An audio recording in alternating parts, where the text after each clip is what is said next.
Welcome to today's talk. My name is Regina DeMeo. I'm a family law attorney in Maryland and DC. And with me today, I have Elizabeth Cohen. She is a psychologist in New York with over 15 years of experience, known as the divorce doctor or divorce whisperer. And she's been on so many talks and the New York Post and Wall Street Journal. And I'm just so happy to have her here today. Thanks for being here. Thank you for having me. I'm really excited to be here and talk with you today. Yeah. So my first question is one that comes up a lot. My clients ask me, what's the difference between a divorce coach and working with a psychologist? So I have a pretty glib response, but I think it'd be better if it came from you.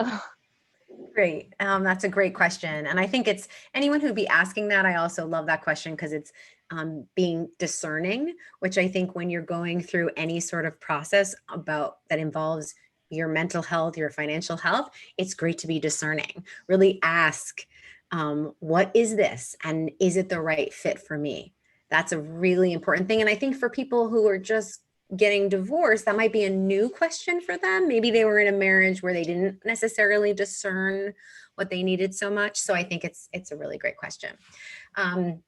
So the difference that I see in a divorce coach and a therapist is that divorce coaches are trained mostly to focus on how to move through the divorce process to a better space. So it's what we would consider in psychology kind of positive reinforcement, focusing on moving forward, strategies that just get you from one place to another. The therapeutic process, I think the thing that I bring uniquely is that while we do that piece, we also are trained to do an added piece of processing grief, processing loss, processing anger, feelings that usually we disavow.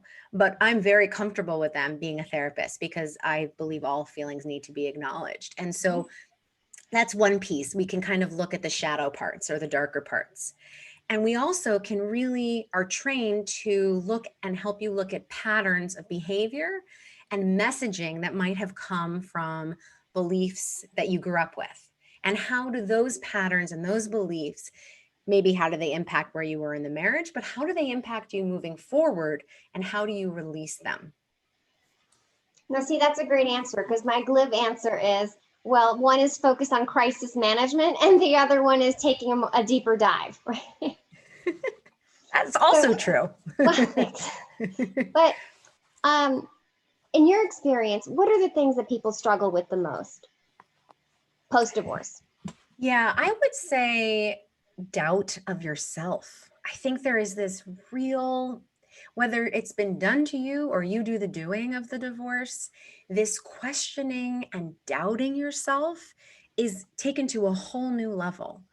And I call the women in my program super women because I believe it is a superhuman thing to do to choose divorce or to accept if a divorce is given to you, because you are basically saying, no, I'm not going to pretend anymore.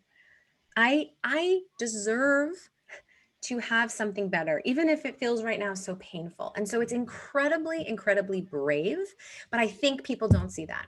I think they see themselves as weak and they doubt themselves and they feel broken. I think that's where my program starts, is really shifting the thinking around being divorced, because that is going to keep you really stuck.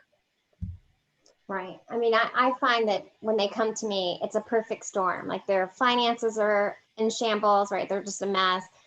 Their identity, they've identified themselves as being like a wife and a member of a certain country club. Now that's all in flux, right? It's just every single piece and creating all new friendships because like there's always like a shakeout in terms of who remains friends and which family members stay with, which party.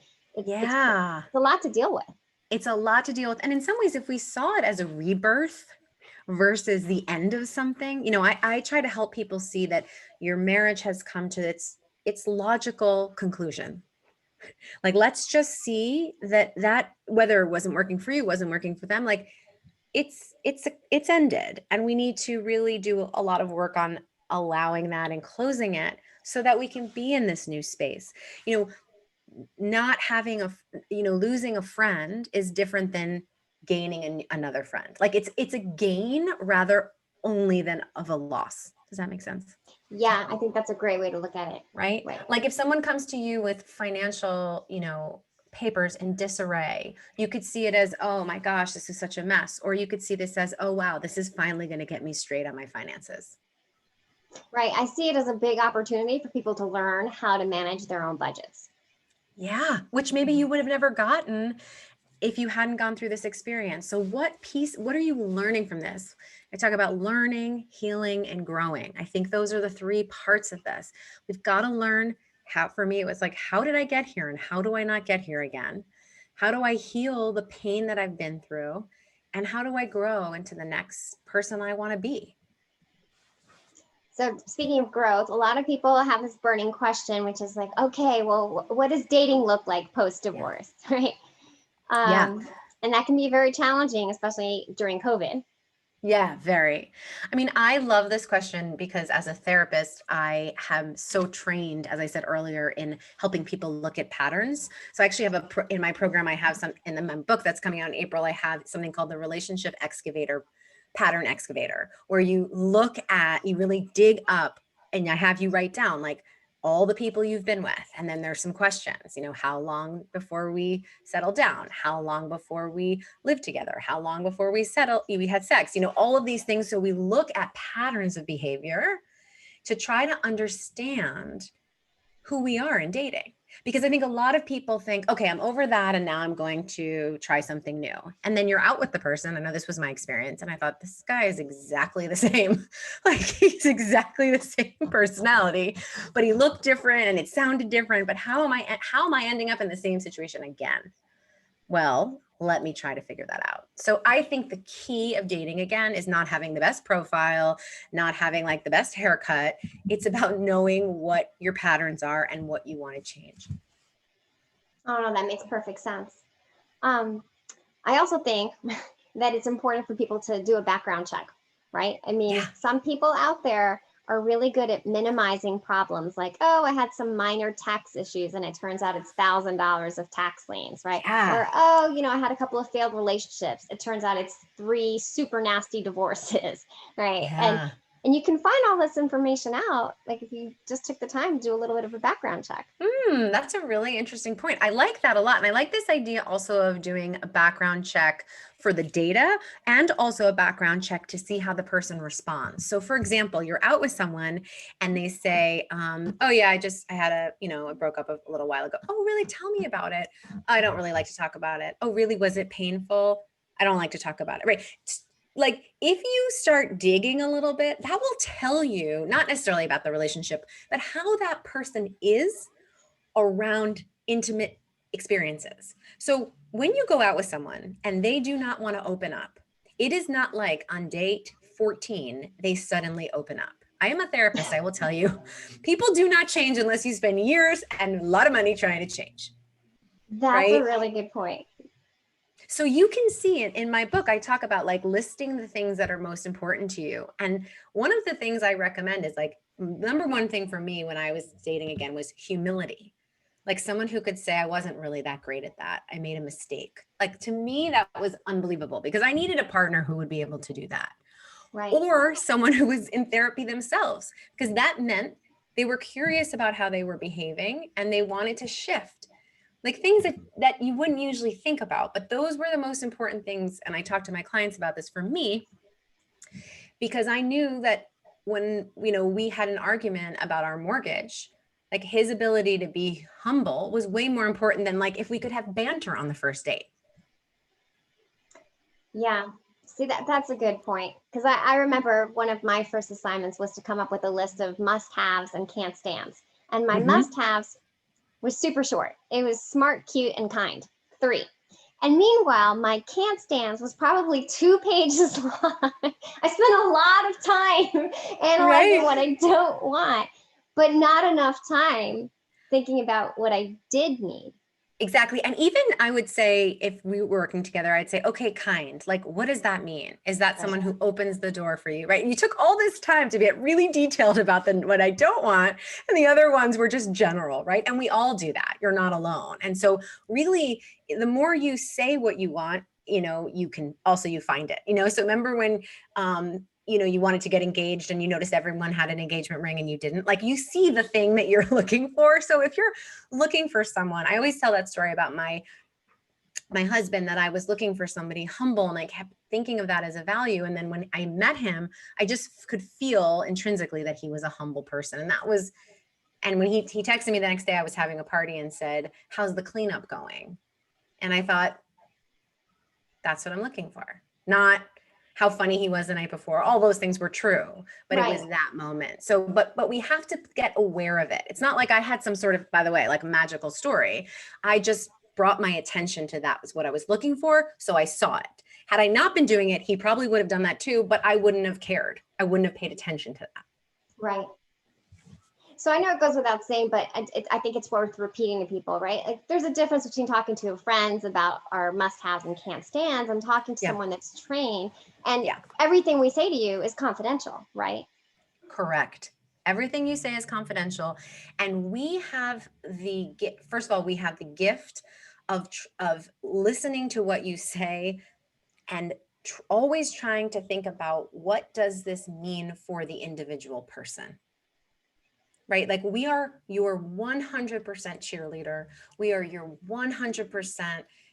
We want to encourage you, and we're trying to help you make sustainable, at least in my work, like sustainable change. So understand where it's coming from so you can have what you actually want. A lot of people say they want something different, but they're not necessarily ready to, like, again, like, dig up. That's why I call it the excavator, like, dig up their side of the street. Right. So in general, I know it changes for everybody, but how long do you normally work with a patient? So in my psychotherapy practice, I would say it depends. I mean, it's anywhere from, we see some people who come in who have like a specific fear or phobia, which we can see them and help them in about 4 months. Okay. And then I have people that I've been seeing for, 8 to 10 years, who I see them through their transition times of life.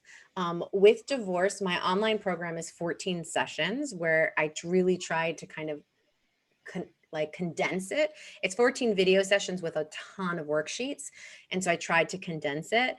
And I think that is a really good kind of, it's not even a starting point. It's a pretty good deep dive. But it really does, it does depend. Okay, that's great. I didn't realize there was a package you could sign up for with the 14 sessions. Yeah, so it's called Afterglow. Okay. It's at the light at the other. It's called Afterglow, the light at the other side of divorce, and I'll share the link with you and for all the audience. And you can sign up. And I wanted to create a comprehensive program for people who couldn't show up to therapy because you had so many appointments, right? Or you're in a remote location. And so this is really an amazing deep dive into learning about yourself, healing, and growing. I describe the way the 14 sessions are as thinking about like an injury. Like, you have an injury, you need to assess the injury, then you might need to go in and treat it, and then you have physical therapy. So it kind of takes you through that whole healing process of divorce. And what other resources do you have? You have the book coming out. I have a book coming out in April, which is based on the program as well. So that's another way to get the program with a little bit less of individual with me, because if you have the program, you also get group calls with me. And one of the things that I have found so powerful is divorced people coming together and supporting each other. You mentioned earlier losing friends. A lot of people do lose that social connection, and very few people have individuals who've also gone through divorce. And so it's so powerful to me when people circle together, because they just upright each other. Like, one person coming in that says, "Oh, you're doing such a good job parenting. I know that's so hard." Then they do better. Like, it's just an amazing thing, right? So that's another resource. My website, drelizabethcohen.com, which has DR, has a number of resources. I have an ultimate divorce toolkit that has affirmations of how to heal. I have a great template about how to talk to your ex. So specifically, like, what to say to your ex to get what you want. And we mentioned friends. Friends can be really tricky during divorce. So I have a taxonomy of the kinds of friends and who you should talk to about what. So that's all in that divorce toolkit. Wow. And so the website, just again, so people have it. Yeah, it's Dr. but it's DR, elizabethcohen.com. Okay. And Is that the best way to reach you and set up That's the appointments? best way to reach me. And I'm on Instagram at the Divorce Doctor. That's another way to reach me. And you're also going to be on a podcast for Shine On, right? In 2 weeks? Yes, I'm going to be on the Shine On podcast in 2 weeks, which I'm really excited about. That's amazing. Well, thanks so Yeah. much for taking the time to talk today. Thanks for talking. Absolutely. Thank you for tuning in, and we'll see you next time.